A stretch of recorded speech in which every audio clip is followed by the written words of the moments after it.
The new video. আজকের ভিডিওটি মূলত মাইক্রোসফট ওয়ার্ড নিয়ে। আজকের ভিডিওতে আমরা শিখব মাইক্রোসফট ওয়ার্ড টিউটোরিয়ালের পার্ট 1। আপনারা যারা মাইক্রোসফট ওয়ার্ড শিখতে চান তাদের জন্য ভিডিওটি খুবই গুরুত্বপূর্ণ। এছাড়া আপনারা যদি মাইক্রোসফট ওয়ার্ডের কিছু জেনেও থাকেন তবুও এই ভিডিওটি শেষ পর্যন্ত দেখবেন, কেননা এই মাইক্রোসফট ওয়ার্ডে হোমের প্রত্যেকটি অপশন স্টেপ বাই স্টেপ আপনাদের দেখাবো।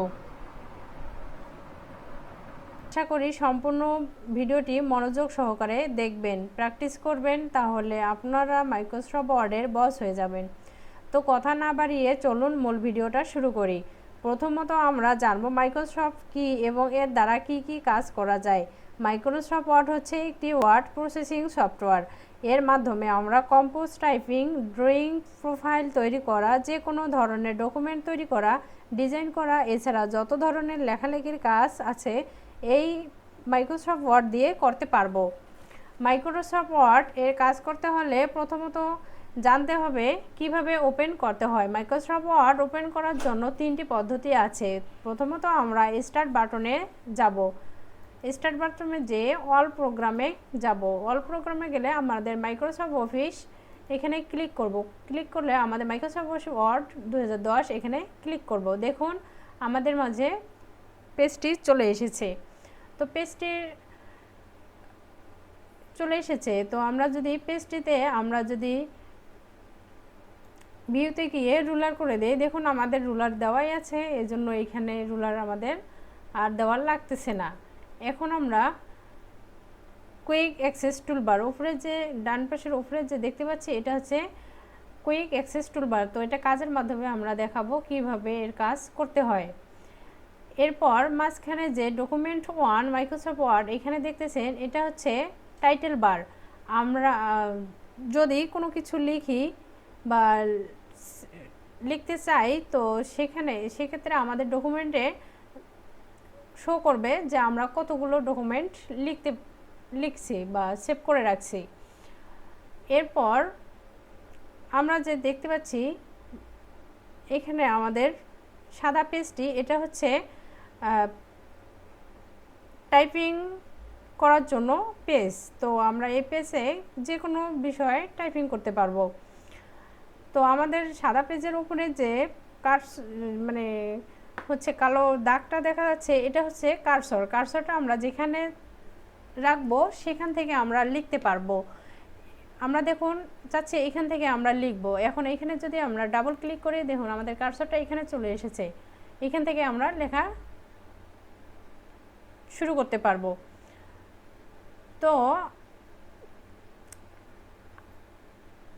আমাদের এখানে দেখুন আমার টাইপিং করাই ছিল, আমি এখান থেকে নিলাম। তো আমি এটা এখন দেখাবো কিভাবে কাজ করব। প্রথমে আমরা মাইক্রোসফট ওয়ার্ডের গুরুত্বপূর্ণ একটি বিষয়, সেটা হচ্ছে হোমের কাজ আমরা প্রথমে শিখব। হোমকে আবার 5টি ভাগে ভাগ করা হয়েছে। একটা হচ্ছে clipboard, font, paragraph, style, editing. তো আমি শুরুতেই আপনাদের দেখাবো ফন্টের কাজ। আমরা ফন্টের কাজ কিভাবে করতে পারি। ফন্টের কাজ প্রথমে আমাদের এখানে দেওয়া আছে, এটা হচ্ছে ফন্ট, এটা হচ্ছে চেঞ্জ দ্য ফন্ট ফ্যাক্স।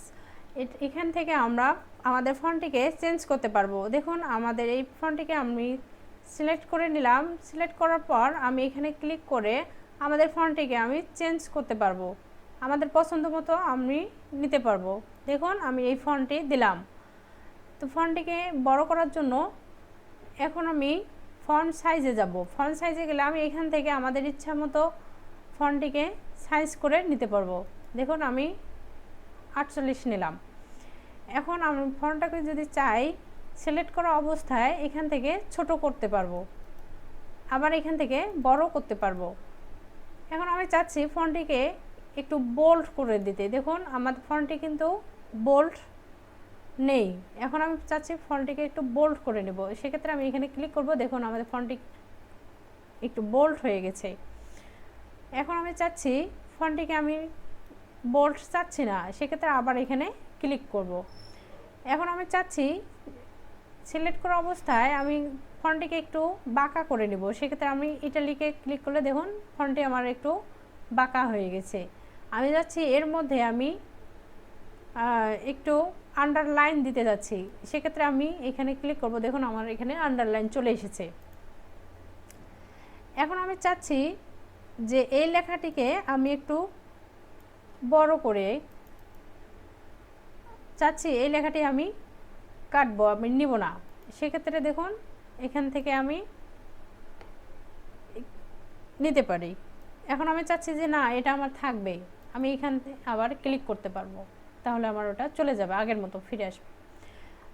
এখন আমি যেটা দেখাবো ফন্ট ইফেক্ট, টেক্সট ইফেক্ট। তো আমি এখান থেকে টেক্সটটাকে এখন একটু ইফেক্ট করে দেব, আমাদের পছন্দ মতো এখানে ইফেক্ট করে দেব। দেখুন আমার লেখাটি সুন্দর দেখাচ্ছে না?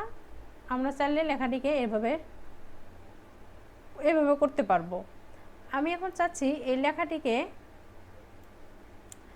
একটু কালার করতে, তো আমি এখান থেকে এখানে গিয়ে একটু কালার করে দেব। দেখুন আমার লেখাটি ফন্টে কালার হয়ে গেছে।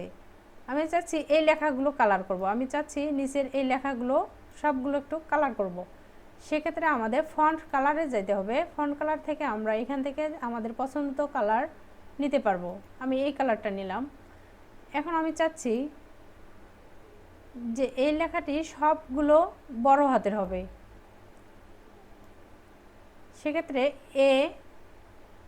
এখানে চেঞ্জ করব। আমরা সবগুলো বড় হাতের ক্ষেত্রে আমরা UPPERCASE এখানে ক্লিক করব। দেখুন আমার লেখাটি বড় হয়ে গেছে। বন্ধুরা, লেখাটি বড় হওয়ার এইরকম হওয়ার কারণ হচ্ছে লেখাটি আমাদের অনেক বড় হয়ে গেছে, যার কারণে আমাদের পেজটি এরকম হয়ে গেছে। এখন দেখুন ঠিক আছে, দেখুন লেখাগুলো সবগুলো আমাদের ক্যাপিটাল হাতের হয়ে গেছে। তো বন্ধুরা, আজকে আমাদের এই ছিল ফন্টের কাজ। আমি এরপরে আপনাদের ভিডিওতে নিয়ে আসব কিভাবে প্যারাগ্রাফের কাজ করতে হয়। তো ভিডিওটি ভালো লাগলে অবশ্যই লাইক দিন। ভালো থাকেন।